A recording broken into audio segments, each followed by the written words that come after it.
On Operation Sindoor, Prime Minister Modi has made it clear, viewers. India has only paused retaliation against terrorist and military bases in Pakistan. It has not ended.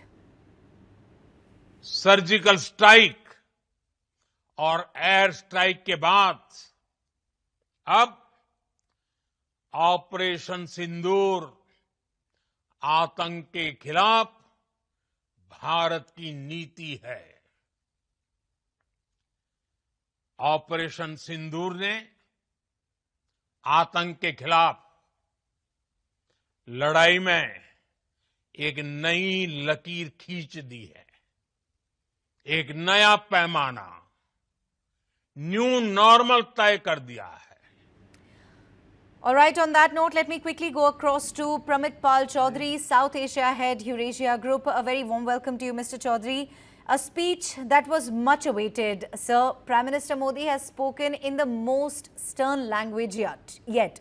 A clear and uncompromising message to Pakistan, Operation Sindoor isn't over. Terror and talks cannot go hand in hand, and there will be no dialogue on Jammu and Kashmir except to demand the return of Pakistan-occupied Kashmir.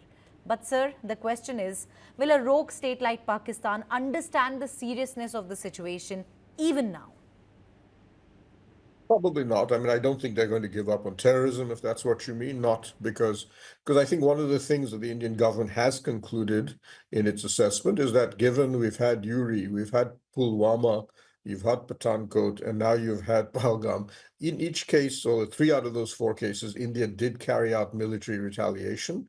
For the most part, Pakistan suffered, but not enough. And it's actually very difficult to inflict enough damage on them to have them stop the use of terror.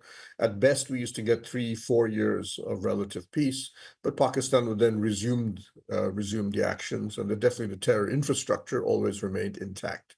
So I think the key part of this is, I think there are 2 elements that's striking for me. One is the issue of nuclear blackmail, and to some degree, India has always restrained itself on the simple grounds that we are both nuclear armed states.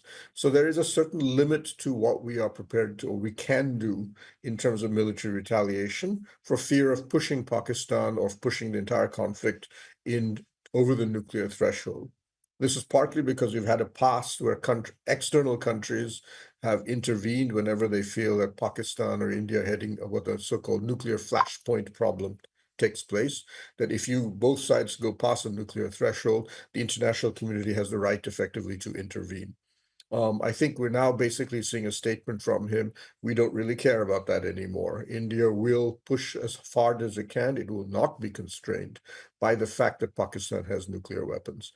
And India is now big and powerful enough that it can ignore any international interventions. Right, sir, about that, I'd like to ask you, like you said that India has finally called Pakistan's long-standing nuclear bluff.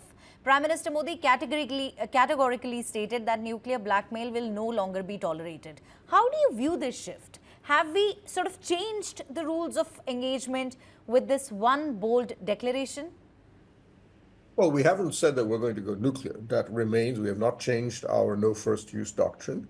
We've made it I think that is pretty clear. We will not, as the Israelis once used to say, we will not initiate nuclear action in our neighborhood, but we will not be the last country to launch our nuclear weapons either. So I think broadly speaking, that's what we will remain, but we will no longer, we are basically sending a message to Pakistan. If you expect, for example, if you look at what we did in the last day of at least the major day of attacks, in the night of 9th and the morning of the 10th, when we bracketed your Pakistani air bases like Kandur Khan and so on, we were effectively hitting deep into Pakistan's, when Prime Minister Modi said we hit into the heart of Pakistan, he was not talking about the geography. The population of Pakistan is actually centered near the Indian border. He was actually saying, I would argue, that we are hitting into the heart of Pakistan's security. We are bracketing, deliberately attacking bases and so on, which are close to or related to Pakistan's nuclear deterrent. And the collapse of Pakistan air defense, he basically was saying the fact that that collapsed will not stop us from attacking those facilities in the future. So you have to make a call as to whether this cost. The additional point I'll make is when he says blood and water must not flow together. While he did not elaborate, senior government officials in almost every one of their briefings now are saying the same thing. The real weapon India will now utilize over the next probably year, maybe more, is the Indus Waters Treaty. India will begin, has already begun a program of working to divert or block water to Pakistan. Right now, it will not work because there's simply too much water for us to handle because it's the springtime and glacial melt takes place. But in the winter, when the rain stops and the water levels fall, I think we're going to see India inflict a fair amount of damage onto Pakistan. And the government's position internally now, and they've communicated this to foreign governments, are twinning this. Terrorism and the Indus Water Treaty will go together. The treaty will remain suspended until terrorism stops. Right. Mr. Chaudhary, is this the strongest, most uncompromising message ever delivered by an Indian Prime Minister to Pakistan? Has Prime Minister Modi redrawn the red lines? And is this now the new doctrine of zero tolerance that Pakistan must live with, whether it likes it or not? In a post-nuclear environment, yes. I mean, obviously, the Indira Gandhi's period, we saw that actual war break out, and India actually took away half of Pakistan, if you wish. But yes, I would argue probably I can't think of any, especially with the nuclear element coming into the picture, and the decision to suspend the Indus Water Treaty. Two red lines we've never dared to cross before.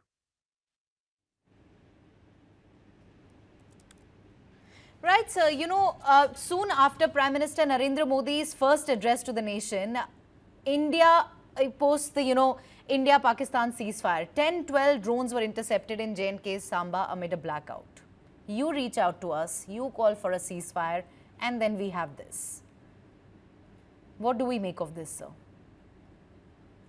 So, so remember they began that process as early as the 9th. We had a call, as you know, from the US Vice President. They reached out to J.D. Vance, as has been correctly reported, and basically asked the Americans, please intervene. But India was very clear, we are not going to do a ceasefire. We only retaliate to Pakistan's attacks, and we don't launch our own. So whenever right from the beginning, I mean, right after our strikes on the terrorist infrastructure on May 7th, India had said we are prepared to stop anytime Pakistan is willing to. We have accomplished and done what we needed to do. So in effect, India had already unilaterally declared a willingness to accept a ceasefire. It was Pakistan that kept hitting because they were determined to carry it. When Vance called, in effect, he was saying that Pakistan's warning me to send a warning to you. We are going to carry out a massive attack against India. And India said, well, we'll go ahead and see what happens. And sure enough, we saw the 9th, we saw them on the 10th, carry out the largest attacks that they had been able to, they had in this entire war. They escalated. And it did no difference because Indian air defense proved remarkably capable of handling that. And then when we retaliated, we were actually able to penetrate their air defense system was already falling apart. The real story in this, I think, is the total failure of the Chinese HQ-9 air defense systems against Indian and to some degree Israeli weapon systems. So by then, when we began to bracket their air bases, including, as I mentioned, ones that are linked to their nuclear program, they then began to plead for that. They went back to the Americans and said, help us. We need a face-saving way to get out of this. And that's when you saw the ceasefire declaration being made. Right. So very, very briefly, I'd request you to put it out. When the Prime Minister says Operation Sindoor has only paused, not ended, shouldn't Pakistan treat that as a direct warning, a clear signal of what's coming if it dares to provoke India again? Well, I mean, definitely, I think over the next few months, at least, that will remain as the primary constraint on Pakistan. I will expect, however, Pakistan to try to carry out some terrorist action quietly through a third party, maybe through a third country, against India sometime over the next 6 or 7 months to test us, as often happens, and then we'll have to see what our retaliation is. But remember, after the Balakot, the Pulwama attack and the Balakot airstrike, we got about 2 or 3 years of almost total peace from Pakistan. It started to pick up a little over the past one and a half years in Jammu. and parts of Kashmir. But only till Pahalgam did we actually see them to cross their own line and basically enter areas where an Indian reaction had to follow. So we may get a couple of years that way. But remember, the key of the Indus Water Treaty suspension is to impose a long-term cost to Pakistan. Right. They're not concerned if 5,000 terrorists are killed. When you have 40% unemployment among your young men, you can recruit that 5,000 1 hour later. The real issue is that you are an economy whose foreign exchange reserves are now $16 billion. Right, sir.